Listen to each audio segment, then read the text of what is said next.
नमस्कार, मैं रवीश कुमार। वायनाड में मरने वालों की संख्या 300 से अधिक हो चुकी है, लेकिन यह संख्या इस तबाही की एकमात्र तस्वीर नहीं बनाती।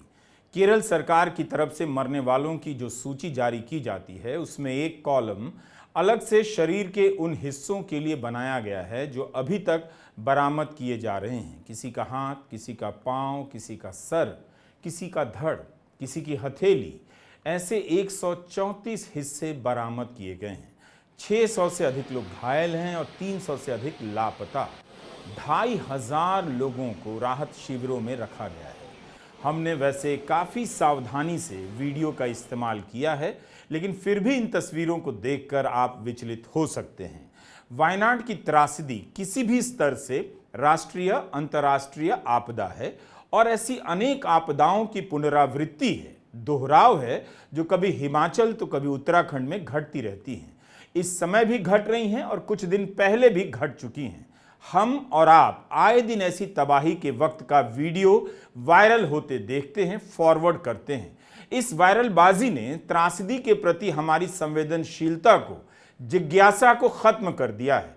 हमें लगता है कि वीडियो देख लिया, उसे फॉरवर्ड कर दिया और सबका काम हो गया। सरकारें भी न तब ध्यान देती थीं और ना अब ध्यान देती हैं। पर आपने नोट किया कि वायनाड की तबाही के वीडियो वायरल नहीं हो रहे हैं, क्योंकि तबाही के वक्त किसी को पता ही नहीं चला। आपदा ने मौका ही नहीं दिया, ना भागने का, ना वीडियो बनाने का।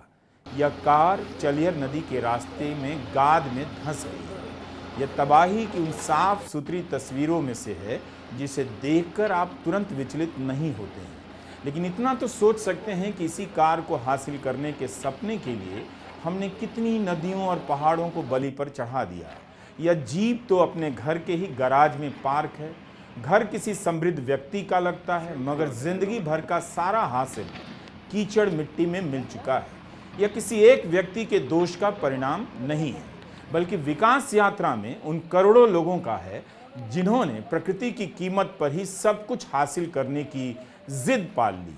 कई साल से भारत में पहाड़ों के धंसने पर, कारों के बह जाने के कितने ही वीडियो वायरल हो रहे हैं, और हम तब भी रुककर नहीं सोचते कि इस त्रासदी को रोकने के लिए क्या करना होगा। कब तक हम इसकी चपेट में आते रहेंगे और इस तरह से लोग मारे जाएंगे। इन गाड़ियों की हालत से आप समझ सकेंगे कि 30 जुलाई को वायनाड में क्या हुआ होगा। यह जो पत्थर देख रहे हैं, बोल्डर है। इस आकार के बड़े बड़े चट्टान तेज रफ्तार से गिरते हुए गांव में चले आए। इन चट्टानों के रास्ते में जो गाड़ियां आई होंगी, जो पेड़ आए, जो सीमेंट के बने मजबूत मकान आए, सब के सब चूर चूर हो गए। आधुनिक जीवन के सपने के सारे आइटम प्राकृतिक आपदा के इस आधुनिक रूप के सामने अब आदिम नजर आ रहे हैं। भूस्खलन का मलबा 8 किलोमीटर तक बहता गया और चलियर नदी की एक उपनदी में जा मिला। द हिंदू में अब्दुल लतीफ नाहा की 3 अगस्त की रिपोर्ट है।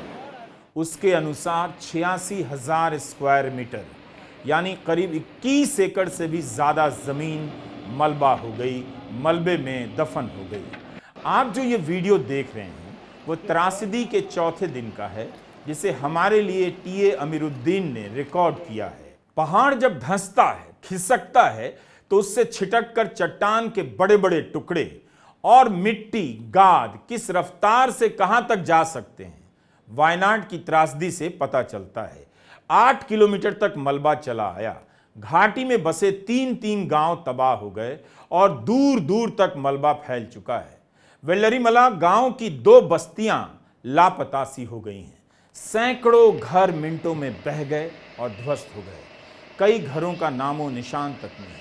तबाही के बाद की इन तस्वीरों से आपको यह पता नहीं चलेगा कि जहां मलबा बिखरा है, बड़े बड़े चट्टान के टुकड़े हैं, वहां कभी पक्के मकान बने होंगे। और जो मकान बचे हुए हैं उनकी ऐसी हालत है, किसी की छत गायब है तो किसी की सामने की दीवार गायब हो चुकी है। उत्तर भारत के लफंगे नेता इस बुलडोज़र के आने पर कितने खुश होते हैं कि अब किसी का घर धर्म के आधार पर गिराया जाएगा, लेकिन यहाँ इस बुलडोज़र को पता ही नहीं इन घरों का क्या करें जो अब न गिराने लायक हैं न बचाने लायक। अब्दुल लतीफ नाहा ने अपनी रिपोर्ट में लिखा है, वेल्लरीमला गांव के मुंडकई और चूरलमला बस्तियां कुछ ही क्षणों में गायब हो गईं। मिनटों में 200 घर बह गए।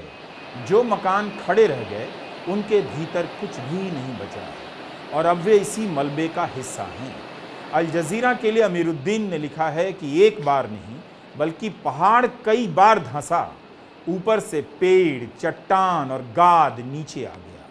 चूरलमाला, अट्टामला, मुंडक्की गांव की आबादी 4,500 से अधिक की है। इस गांव के किनारे बहने वाली एक शांत सी नदी चिलियर काल बन गई और एक ही रात में उठकर गांव की इन बस्तियों को लील गई। इस नदी ने इतनी तेजी से अपनी धारा बदली कि उसके प्रवाह के रास्ते में जो कुछ भी आया गायब हो गया। बहुत से शव 25 किलोमीटर दूर बरामद हुए हैं। पानी का वेग कितना तेज रहा होगा, पत्थरों की रफ्तार कितनी तेज रही होगी कि 25-25 किलोमीटर दूर तक लाशें बहकर चली गईं। इस रसोई की हालत बता रही है कि प्राकृतिक आपदा किसी के भी सारे सपनों और जीवन के तमाम इंतजाम को पल भर में खाक कर सकती है।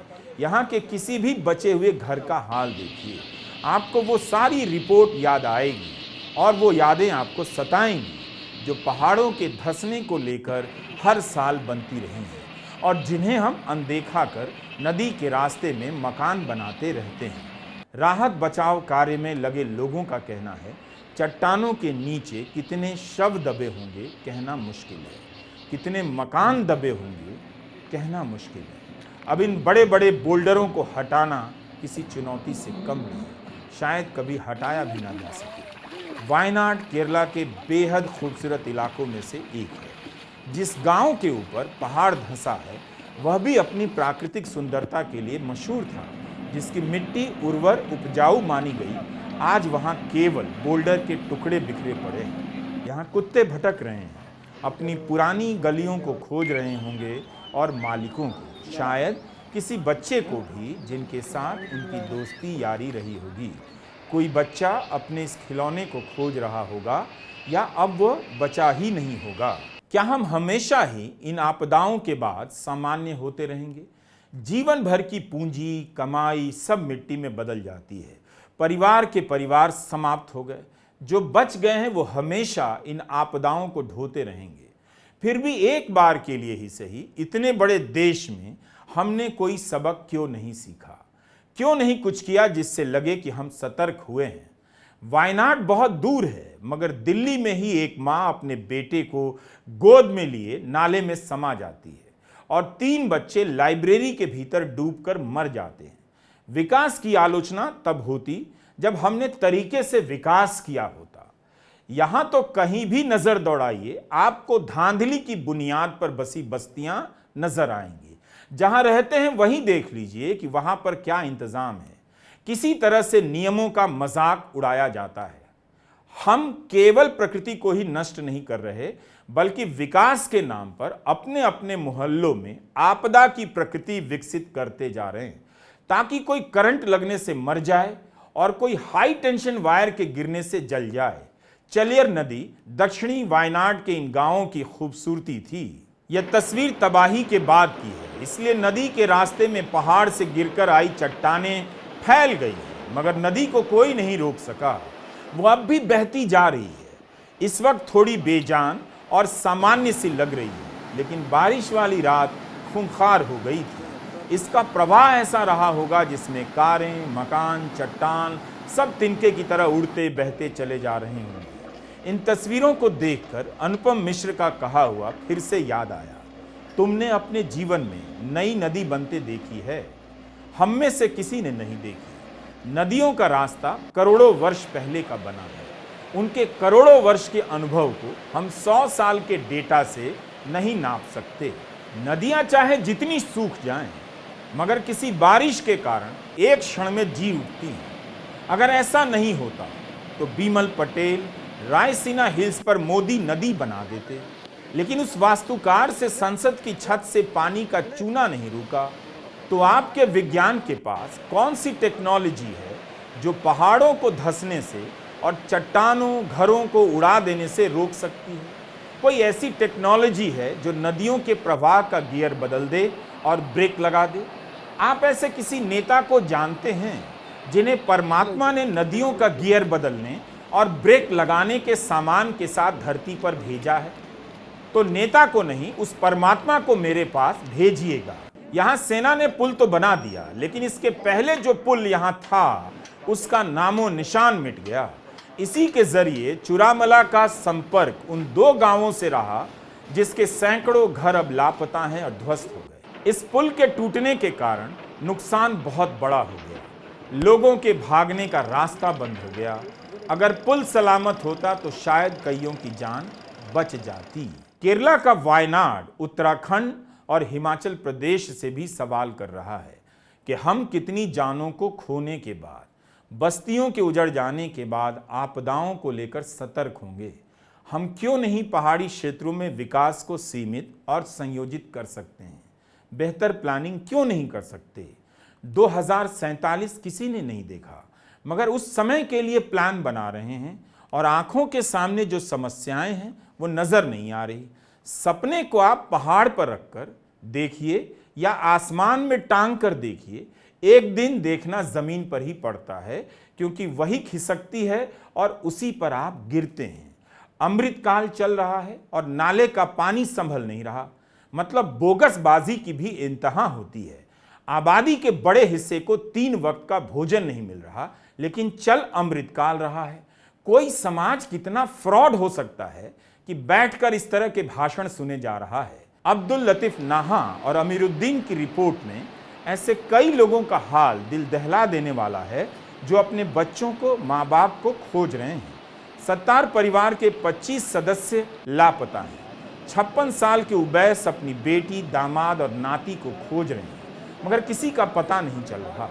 अब्दुल लतीफ नाहा ने लिखा है कि कोई अपने सर पर अपनी 8 महीने की पोती को बांधकर गर्दन तक आ चुके मलबे में निकला है। बचाने की कोशिश होगी मगर नहीं बचा पाया होगा। रिपोर्ट में लिखा है, लोग पानी की भयंकर आवाज से रात को 1 बजे उठ गए, लेकिन बहाव इतना विकराल था कि भूस्खलन होने से पहले सुरक्षित इलाकों में नहीं जा पाए। क्षेत्रीय व्हाट्सएप ग्रुप में मदद की गुहार लगाते रहे। उनके आखिरी क्षण और जीवन के लिए छटपटाहट ऑडियो मैसेज में अब दर्ज है। आखिरी वक्त की उन आवाज़ों को सुनने की हिम्मत किस में बची होगी? कोई इन अस्पतालों में आकर खोज रहा है तो कोई राहत शिविरों में। 4 दिन पहले की एक खुशहाल जिंदगी तबाह हो चुकी है। वायनाड के पूर्व सांसद राहुल गांधी इनके बीच आकर चुप नजर आते हैं। इन लोगों की सोचिए, वो अपनी तबाही किस हद तक बयां कर सकते हैं और राहुल गांधी या कोई भी नेता कहां तक सुन सकता है? कहना और सुनना दोनों ही यहाँ मतलब खो चुका है। कमाल उन लोगों का है जो अलग अलग संगठनों के हैं, धार्मिक भी हैं और राजनीतिक भी, यहाँ जुट गए हैं राहत और बचाव करने में। काश यही जागरूकता, यही एकता, यही तत्परता उस समय भी नजर आती जब प्राकृतिक क्षेत्रों के लिए योजनाएं बनाई जाती हैं और उनका स्वागत किया जाता है। केरला ने ऐसी तबाही 2018 में देखी जब 50 लाख से ज्यादा लोग प्रभावित हुए, 480 लोग मारे गए। वायनाड में 29 जुलाई तक 73% वर्षा की कमी थी, लेकिन एक दिन बाद वहां 500% से ज्यादा बारिश हो गई, यानी पूरे साल की करीब 30% वर्षा मात्र 20 दिनों में हो गई। मौसम विभाग कहता है 30 जुलाई को साल की 6% वर्षा कुछ घंटों में हो गई। पहाड़ धंसने लग गए और नदी में प्रलय आ गया। भारतीय मौसम विभाग के मुताबिक 30 जुलाई को वायनाड के वेत्री में 28 सेंटीमीटर यानी 280 mm वर्षा हुई। 24 सेंटीमीटर से अधिक की वर्षा भीषण भारी वर्षा की श्रेणी में आती है, जो कि जानलेवा मानी जाती है। इसरो की रिमोट सेंसिंग लैब ने मार्च 2023 में लैंडस्लाइड एटलस नाम से एक रिपोर्ट जारी की। इसरो की वेबसाइट पर रिपोर्ट मौजूद है। भारत में भूस्खलन से संकटग्रस्त 147 जिलों की सूची है, जिसमें वायनाड 13वें नंबर पर है। पर्यावरण पत्रकार हृदेश जोशी ने अपने वीडियो में बताया है कि उत्तराखंड के 13 संकटग्रस्त जिलों के नाम इस सूची में हैं। क्या आप जानते हैं कि हृदय के वीडियो को मात्र 2500 लोगों ने देखा है? जरूरी सवाल, जरूरी वीडियो लोग देखते नहीं। हर किसी को मसाला चाहिए, रील चाहिए। वायनाड समेत केरल के 14 जिले इस सूची में शामिल हैं, जिनमें से 4 में भूस्खलन का खतरा वायनाड से भी ज्यादा बताया गया है। यह 4 जिले हैं थ्रिसुर, पालक्काड, मल्लापुरम और कोयिकोड, जहां वायनाड से भी ज्यादा खतरा है। जुलाई 2022 में पृथ्वी विज्ञान मंत्रालय के मंत्री जितेंद्र सिंह द्वारा संसद में पेश किए गए आंकड़ों के अनुसार भारत में 2015 से 2022 के बीच लैंडस्लाइड की कुल 3782 घटनाएं हुई। इनमें से 2239 घटनाएं सिर्फ केरला में हुई। ये हाल है केरला में लैंडस्लाइड का। एक वैज्ञानिक अध्ययन से पता चलता है कि 1985 से 2020 के बीच भारत में आई 10 सबसे भयंकर बाढ़ में से 7 ऐसी एटमॉस्फेरिक रिवर या आसमानी नदी फिनोमेना की वजह से आई थी। पर्यावरण वैज्ञानिक एक फ्लाइंग रिवर या एटमॉस्फेरिक रिवर या आसमानी नदी फिनोमेना की बात करने लगे हैं। हो क्या रहा है कि समंदर का पानी गर्म हो रहा है, उसमें से उठती वाष्प हवा में जाकर घने बादलों की धारा में बदल जाती है और जमीन की ओर बढ़ती है। ऐसी किसी फ्लाइंग रिवर में दुनिया की सबसे बड़ी नदी अमेजन से भी 2 गुनी पानी की मात्रा होती है। अध्ययन बता रहे हैं कि ग्लोबल वार्मिंग के चलते हिंद महासागर का पानी गर्म हो रहा है और इसमें बनने वाली ऐसी फ्लाइंग रिवर भारत में मॉनसून को प्रभावित कर रही है। यह वीडियो लंबा है और ऐसे मामलों में लंबा वीडियो धीरज के साथ आखिर तक देखने की आदत डालिए। वायनाड के संकट से पहले भी पश्चिमी घाट को लेकर विस्तृत अध्ययन मौजूद है। लैंडस्लाइड को लेकर नक्शे बन चुके हैं, यानी सबको सब कुछ पता है। लेकिन सतर्कता के नाम पर सायरन, घंटी और एनडीआरएफ की टीम यही उपाय है। आजकल अलर्ट नोटिस जारी होने लगा है। इससे क्या होता है? अलर्ट को लेकर भी झूठ बोला जाने लगा है। गृहमंत्री ने लोकसभा में केरला को लेकर जो बयान दिया, उसे द हिंदू ने अपनी रिपोर्ट में बिंदुवार चुनौती दी है। दिल्ली में ही भारतीय मौसम विभाग का मुख्यालय है। यहीं पर बारिश के अलर्ट से क्या हो जाता है? ओल्ड राजेंद्र नगर में क्या हो गया? इस अलर्ट के अनुसार जो चुनौतियां हैं, क्या उसका मुकाबला करने के लिए हमारे शहरों में पर्याप्त साधन हैं? आपको भी पता है, जवाब ना में है। अलर्ट जारी करना जवाबदेही से बचने का एक नया रास्ता हो गया है। जयराम रमेश ने राज्यसभा के चेयरमैन को अमित शाह के खिलाफ प्रिविलेज नोटिस दिया है। अमित शाह ने राज्यसभा में जानकारी दी थी कि केरला की सरकार को अर्ली वार्निंग सिस्टम से मिली जानकारी के आधार पर चेतावनी दी गई थी, मगर राज्य सरकार ने कोई कार्रवाई नहीं की। हिंदू अखबार ने इन दावों की जांच पड़ताल की है कि यह झूठ है और ऐसी कोई जानकारी राज्य सरकार को नहीं दी गई। मौसम को लेकर जो चेतावनी जारी की गई, उसमें किसी प्रकार की कार्रवाई का नोटिस नहीं था। द हिंदू अखबार ने 18 जुलाई से 29 जुलाई के भारतीय मौसम विभाग के प्रेस रिलीज और चेतावनियों का विश्लेषण किया है। दिखाया है कि इस दौरान छपी 6-7 प्रेस रिलीज में एक बार भी रेड अलर्ट जारी नहीं किया गया।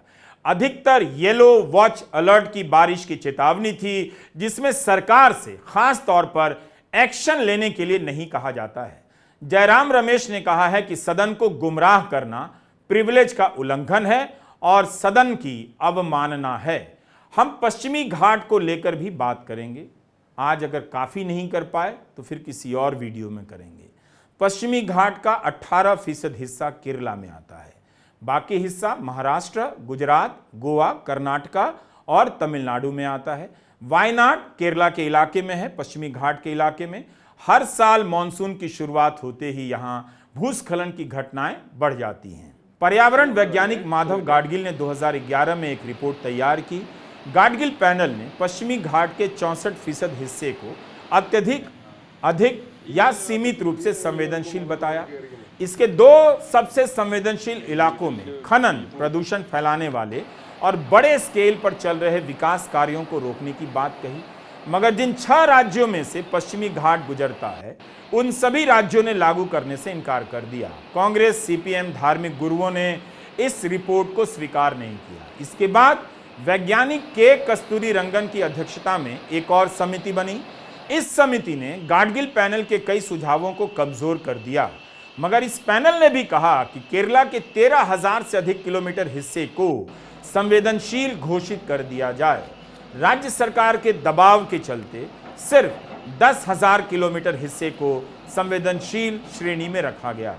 2022 के एक अध्ययन के अनुसार वायनाड के इलाकों में 1950 से 2018 के बीच 62% जंगल खत्म हो गए। 1950 में वायनाड का 85% हिस्सा जंगल था। माधव गाडगिल ने द हिंदू से कहा है कि वायनाड की घटना मानवीय थी, यानी इंसान जिम्मेदार है। इसके पीछे कारण यही है कि केरला की सरकार ने पैनल की कोई बात नहीं मानी। लंबा वीडियो देखने के लिए एक खास किस्म के धीरज की जरूरत होती है। आपको पूरा समझना पड़ता है, तभी आप जिम्मेदार नागरिक की भूमिका निभा पाएंगे। मस्ती में छोटे छोटे रास्ते से जीवन का समाधान मत निकालिए, निकलेगा भी नहीं, फंस जाएंगे। वायनाड के जंगल गायब हो गए। जंगलों के गायब होने से पहाड़ों को कमजोर होना था, ये बातें सब जानते हैं। सब कुछ जानते हुए भी आपकी जान के साथ खिलवाड़ किया गया और बाद में केवल अत्यधिक बारिश का बहाना देकर लोगों से झूठ बोला गया। इस स्तर की तबाही के लिए सिर्फ बारिश जिम्मेदार नहीं हो सकती। सालों साल चलने वाले वैध और अवैध खनन कार्य, विकास कार्य, निर्माण कार्य, पेड़ों को काटने के प्रोजेक्ट पहाड़ों को ढीला बना रहे हैं। उन इलाकों में बसने वाले गांवों को पता भी नहीं चलता कि उनके पैरों के नीचे से उनकी जमीन की स्थिरता खत्म कर दी गई है और फिर एक दिन अचानक प्रलय का सामना करना पड़ता है। भारतीय मौसम विभाग के अनुसार 1 जून के बाद दिल्ली में जितनी बारिश हुई उसकी आधी मात्रा केवल 3 दिनों में हुई। हिंदुस्तान टाइम्स में अभिषेक झा ने लिखा है कि 1970 से 2020 के दौरान बारिश का औसत निकालेंगे तो उसके मुकाबले अब कम दिनों में ज्यादा बारिश होने लगी है। पहले की तुलना में 50% बारिश अब कम दिनों में सिमट गई है, यानी बारिश और भीषण होने लगी है। एक दिन में 100 दिन की बारिश हो जाए, 30 दिन की बारिश हो जाए तो इस तबाही को कोई नहीं रोक सकता, क्योंकि हमारे शहर अब जैसे बसने थे, जितने खराब, रद्दी, घटिया होने थे, अब हो चुके हैं। इनकी बुनियाद में इतना फ्रॉड है कि 4 दिन बहस चलेगी, फिर कुछ नहीं होगा और सारे शहरों को स्मार्ट घोषित कर दिया जाएगा। डाउन टू अर्थ ने लिखा है कि पश्चिमी घाट का हिस्सा है वायनाड और यहाँ कॉफी, धान, काली मिर्च जैसी फसलें होती हैं। जलवायु में मामूली परिवर्तन से भी इन फसलों को नुकसान हो सकता है और यहाँ की अर्थव्यवस्था चौपट हो सकती है, इसलिए इसे कार्बन न्यूट्रल बनाया जाना था।